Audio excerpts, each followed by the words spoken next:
It looks like it's time for another Astroworld update. I got this one from TMZ. We have a couple things that we're going to talk about, but we'll start with this. Astroworld Festival security guards sued Travis, Live Nation, and others, claim they handled dead body. In a day that saw more than 30 new lawsuits filed against Travis Scott and organizers of Astroworld, now event staffers are filing legal papers of their own, including 2 security guards who say the event has left them permanently scarred. Samuel and Jackson Bush say that they were hired by AJ Molino and Associates to work security at the event. The docs claim that while only 50,000 people bought tickets, there were many more in attendance, and a massive crowd caused bigger problems. Both men claim mental and physical injuries that were working the event. Jackson says he witnessed CPR being performed on lifeless bodies and pulled a person from a crowd rush who ended up dying. The lawsuit is asking for more than $1 million in damages and going after not only Travis, but Live Nation, AJ Molino, Cactus Jack Records, and others in the process. Yeah, so we've seen with all of these lawsuits in the last video, we talked about the fact that we are now at about 3 billion. And we had the last giant lawsuit that was for 2 billion. The one before that was for 750 million. And then, of course, there's been many lawsuits filed between those. So, part of what they're saying here is we're traumatized from what happened. There may have been, some injuries that also occurred, but really they're focusing on the fact that we were exposed to kind of, this pretty traumatic scenario. Now, who wasn't at this event, right? So, and not to discount their claim, or anyone else's claim of emotional trauma. But the first thing that kind of came to my mind is, through my law firm, we have professional security guards who work with the entertainers when they tour, when they have their shows. And so I'm wondering, the security guards who were hired for this event, what were their qualifications? Right? Are we talking about kids who were drafted? Because we've also heard this happening for big festivals. They'll be like, hey, anyone who can come and be a security guard, they're basically just given a tag.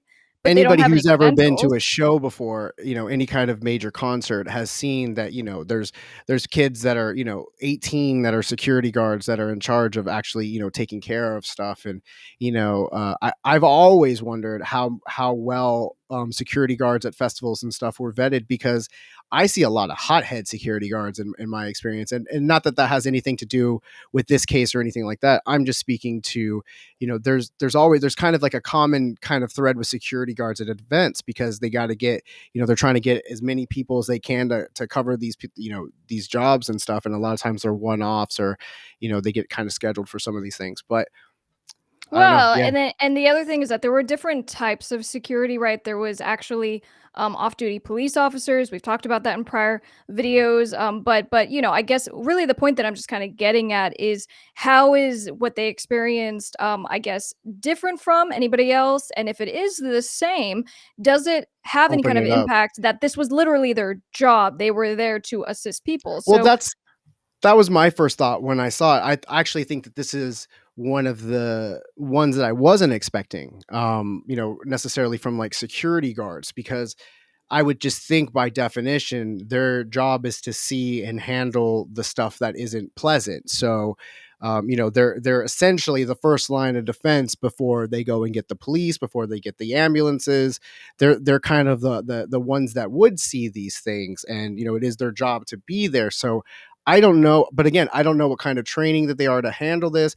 I don't know what kind of things were explained to them, and they're, when they're signing their contracts to work for this company, if it's explained that, you have these issues.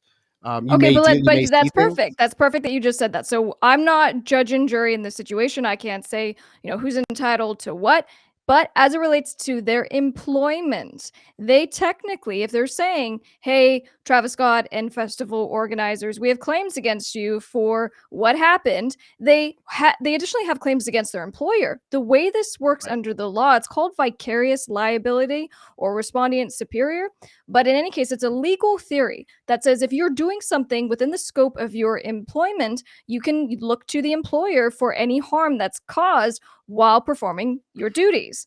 And there's further analysis that goes into that, but that's the simple, of it. So, I think they're going after the big pockets here. would their argument against their employer, because again, I would imagine, as when you take on the job as a security guard in anything, whether you're security for a concert or security for like a building or something, you probably have to sign some kind of liability. Now, I don't know from personal experience, I would just would imagine, just because of the nature of the thing that you're, you may have to confront people. You may be you may have a chance of getting, hit, or, by somebody that if you're trying to secure them. So I would imagine that injury and things are something that you take on as a possible risk, like, that when you're getting what you're kind of getting into. So that's just where it just kind of feels like, if like what their hiring contract says, that, kind of for that. Yeah, But yeah. I thought it was kind of weird. I thought that was just kind of odd, because I would just think that it's like, it would be like the police that were there, are they going to sue because they were also traumatized by the events? Like, if they were And the if answer is yes. The answer is, if anyone was affected by this event in any way because of the negligence of the different defendants, absolutely. Now let's talk about really I fast. just think And it just hits different when with those, people with those kind of jobs. That just kind of hits different, hits my ear a little bit different. yeah, I understand that. But so let's talk about, then there have been other lawsuits filed. And then just briefly, we'll say there were two best friends. And we just got a little more information about the fact that this is a wrongful death Jacob and lawsuit now. Franco. So there was 20-year-old Jacob, or Jake Jurinek, and 21-year-old Franco Patino, and so they were best friends. They had been, going to obviously young guys, but they were part of the 10 individual people who were crushed and passed away. And for me, what was just, there's nothing that is not heartbreaking about a single person who has passed from this event or been injured, but it was particularly heartbreaking kind of reading about how the father of Jake had lost his wife back in 2011, and Jake was actually the only child. And so now we have Jake's Yeah. father, who has lost the most important people in his life. And then comparatively, Franco had left behind two brothers and parents. And the quote from the article is just, their families deserved better. Absolutely. Nobody expects to go to a concert, and everybody expects to come home. Like, Yeah. nobody expects to Yeah, and send. again, we go back to, we've said this in other videos, defense, right? So, Live Nation, Travis Scott's record label, other record labels, Apple, we're seeing all these different defendants named, but, defendants were aware chaos had unfolded, and after there had already been mass casualties, continued the show for another 40 minutes, you Yeah, know? no, and I mean, and we're talking, since we're talking about the deaths, there was a funeral service for Ezra Blount. And at his funeral service, there was a big monitor that showed him playing, embracing the family, and having fun at his birthday parties and outdoors. The gospel song "Take Me to the King" played as family and friends viewed his body, which the casket was a brand of the Fortnite video game. And just, the people that were just saying that, he was the best kid. It's just so heartbreaking, just the loss of life and the injuries, and just seeing, what could have been done, seeing, just more stories that are coming out, and eh, it's just Well, so heartbreaking. even with Ezra, right? So we know that he was on his father's shoulders. We know that when the surge occurred, his father was Passed out. crushed so severely that he ended up passing out, and then Ezra got trampled. And the other piece of this is because, his father couldn't find him. When he finally came to, his father couldn't find him, and his grandparents were the ones. They said they found him alone in the hospital, in a coma, suffering from major organ damage and severe brain swelling. And so we're looking at all of these cases now that have been filed. We're looking at the potential liability, right? So in the last video, we went into kind of a deep dive on the net worth of, Travis and Drake and these different companies. What's the likelihood? Who's going to be able to pay? Is there going to be a bankruptcy? And Right. something that I kind of was thinking, and I didn't say this last video, but we talked about the insurance and the umbrella insurance. But is Travis Scott basically going to just become a studio musician? I say that because he's so toxic that it's going to take an insurance company to have to sign on to cover a Right. show that he does. Will any insurance company ever cover and agree to do that? And how much would that policy be? Like, what would the difference be from what he was paying for his insurance for these concerts to what it would have to be? Because you're right, I can't imagine anybody, at least in the next couple of years, wanting to take on that liability. Yeah, and it's not him paying. The way it works is that there's a venue, there's an event promoter, and the event promoter is required to have insurance. It might be the convention center that he's performing at. So basically, it's whoever says, I'm going to make this money, I have to set up the event to get the insurance. And so, it's them taking a bet, and then it's the insurance company agreeing to provide the coverage. Yeah, so you got threefold on that. you got the promoter, you got the venue, and then you got the insurance company. So now, on a different kind of segue, right? So, I've been kind of checking Travis Scott's social media to see, has there been any kind of update? When is he going to make some kind of statement? And I did notice that he updated the link in his bio on Instagram.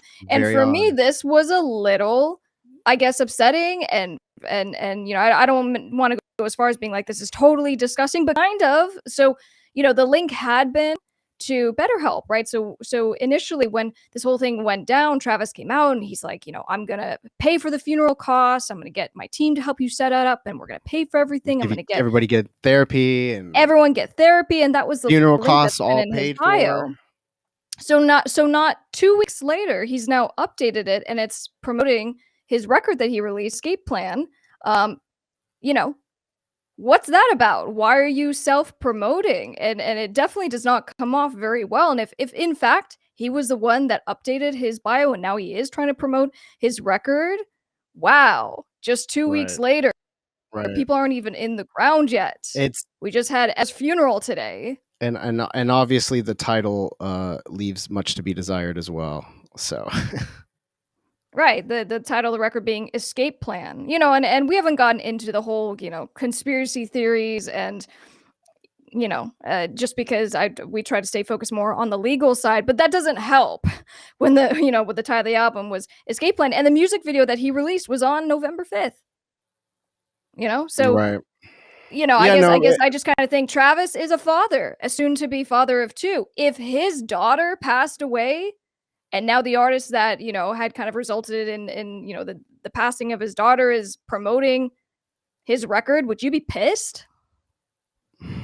It definitely doesn't feel good, and the timing of it. But then like when I first heard this, I was wondering how much of that was Travis Scott posting that and how much of that may have been pressure from his record label, because I'm sure release plans were already made before the tragedy happened as far as when they were going to release stuff. And so I don't know how all that works and how much of that is because as far as some kind of obligation that had been done, or if his label just switched it, or if he did it.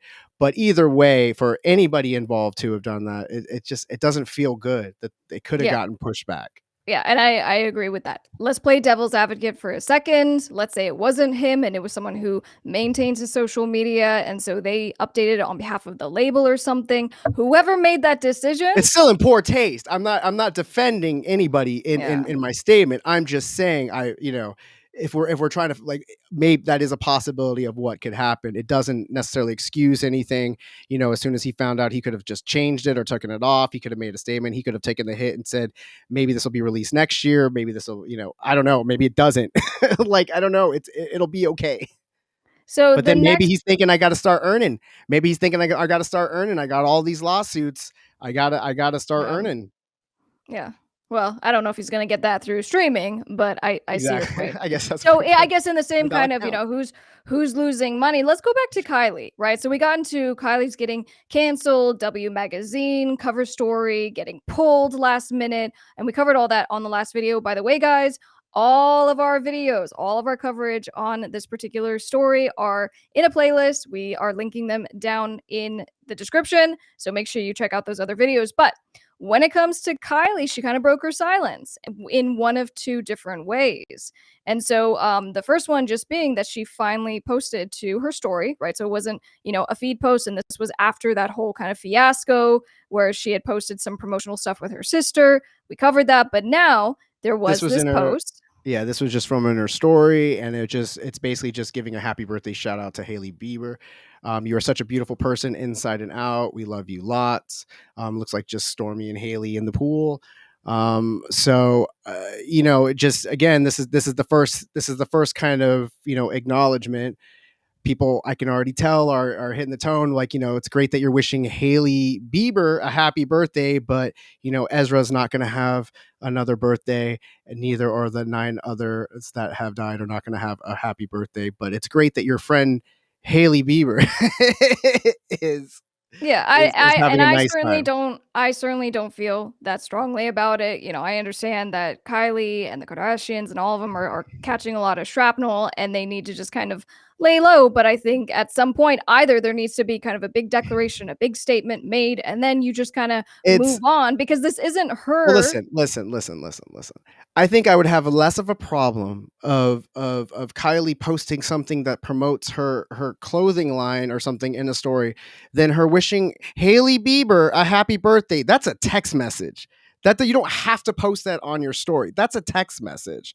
That's like, look who my friend is. Look how, like, I don't even know what that is, but like that seems frivolous to me. That's a text message. If you really want to tell your friend Hailey Bieber happy birthday, then send her a text, call her up on the phone, do a face chat. You don't need to post a story when everything that you're doing is under a microscope as it is, and people are looking for you to be a little sensitive.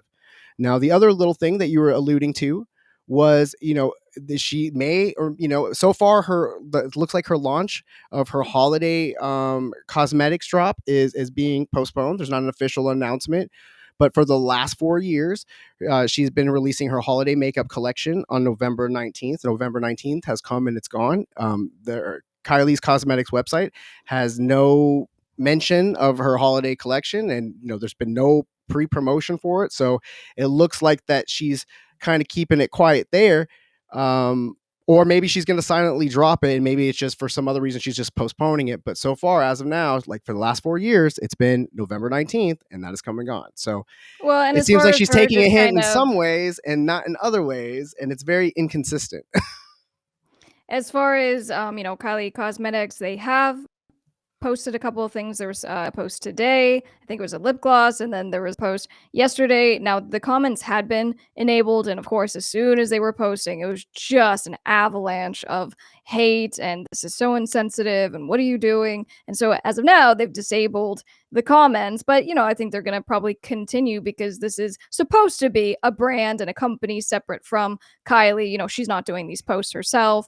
And so, at some point, I think there's going to be a move, and maybe this was the first kind of soft way into it, right? The company Was is going it to be doing a couple posts, but I think there's going to be a move of like, we got to move on with business.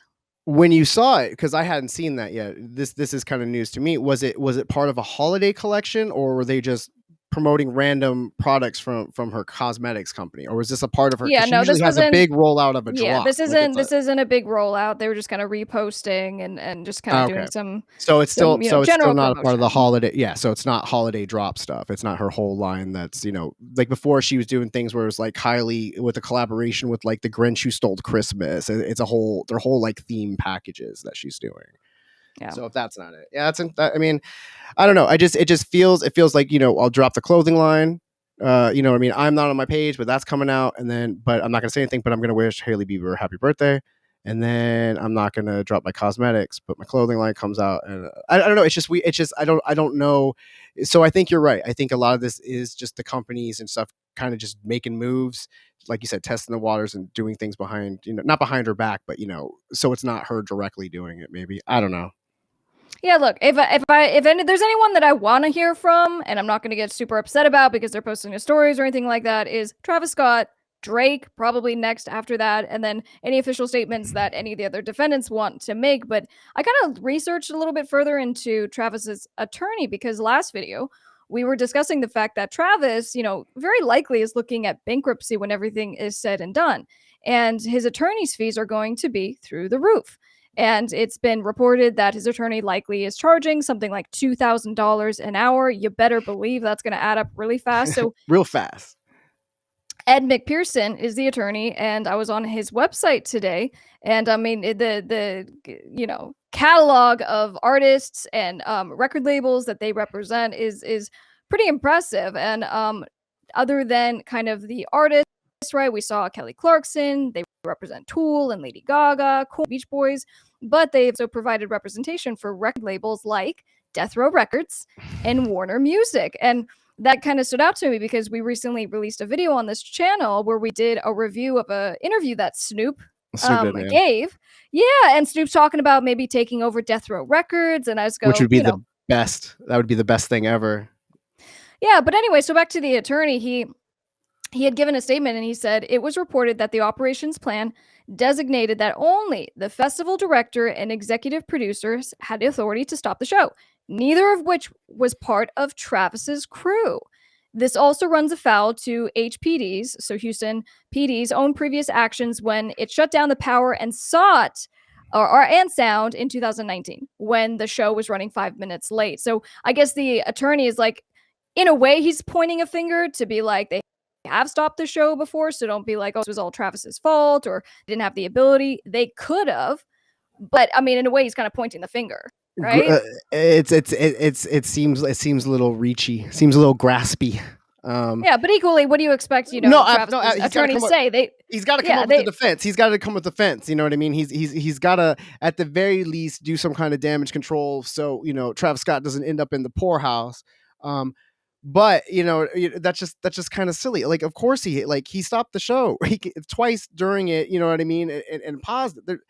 That's just ridiculous. That's like, I think you made the best point in our previous video that we released a few days ago about this, when you were saying if Travis Scott had gotten hurt on stage, or if he hurt his foot, or if there's a massive crowd rush of people on stage, they would have stopped the show because the moneymaker was in trouble. And I think that speaks volumes of just how much control the artist has. They're there to see Travis Scott. That's why I'm there. Like, I'm gonna listen to what he says. He could whisper and people would be hanging on every word. Like what are we talking about? Not only at the show. I think that's true. His fans are hanging on every word, but we're hanging on every move now. I'm myself. I'm stalking out his socials. I'm seeing that he's updating links, and I'm not seeing the big response and that big, I'm so sorry, and this is what I'm gonna do, and but that's why we're keeping tabs on this for you guys, so that when these updates are breaking, we're bringing them to you and discussing them. And I definitely recommend that you do check out our Astroworld coverage playlist, and especially check out the last video that we did if you haven't seen it. We go over the plot of the way that the festival was set up pretty in depth, and talk about the way that the barricades were set up. And it's when you see the diagrams that we have, and when you see that footage, and you can kind of see how it's set up, you could see that those kids never really had a chance. It was designed poorly. So I highly recommend that you check out that previous video that we did. Yeah, absolutely. All right, guys, like I said, we'll link that down in the description. Make sure you like this video, subscribe, so we can just kind of get the word out about this channel as we continue to give lawyer reacts and give you these legal analysis, not only of this tragedy, but other things that are happening in the music business and entertainment business news.